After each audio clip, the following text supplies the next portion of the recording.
Am I the a-hole for telling my wife that I'm ending our marriage because I found her brother at our house again and said it in front of him? I, a 38-year-old man, left my wife Kelly, also 38 today.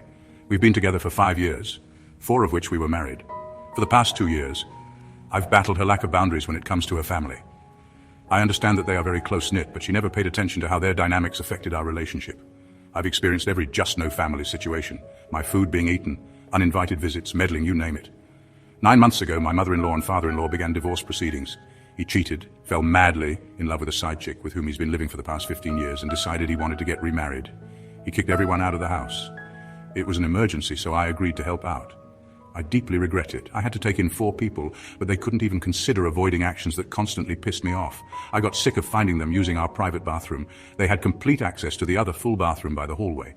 My sister-in-law started taking naps on our bed, which felt creepy because a bed is too personal. I came home late one night and had to wake her up, then wait for her to snap out of her groggy state before she could leave. It lasted for 3 months, but the problems persisted. No matter how many times I told my wife, and even told them directly, they still showed up at random hours. Even if I didn't run into them, I knew she was letting them come over. I hated their presence. They'd eat my snacks and sit on my expensive recliner chair, which they didn't contribute a penny toward. I had a mini orchard that they picked clean. Things got so tense that I blew up at her in front of them. They left, we fought, and I ended up sleeping in a hotel. I had warned her many times that I was fed up and needed her support. She acted like I was demanding that she abandon her family. Today, I came home to find her brother's car blocking the entrance, not on the side or even in the driveway, but right in the middle, where my only option was to drive onto the lawn. I went inside and he was laying on the couch with his shoes on. He gave me this fresh smile, like he was untouchable. I went to our bedroom, packed as much of my belongings as I could, and ignored her pleas to talk. There's nothing else to discuss. I've already called a few lawyers, but haven't heard back yet. She cried, but at this point I have no empathy. I don't even know if I overreacted or if I should have discussed this privately.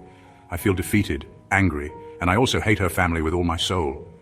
They knew they were hurting our relationship and they didn't care. She knew that I'm a private person who hates being invaded. I helped them because I loved her and didn't have the courage to let them sleep in their car.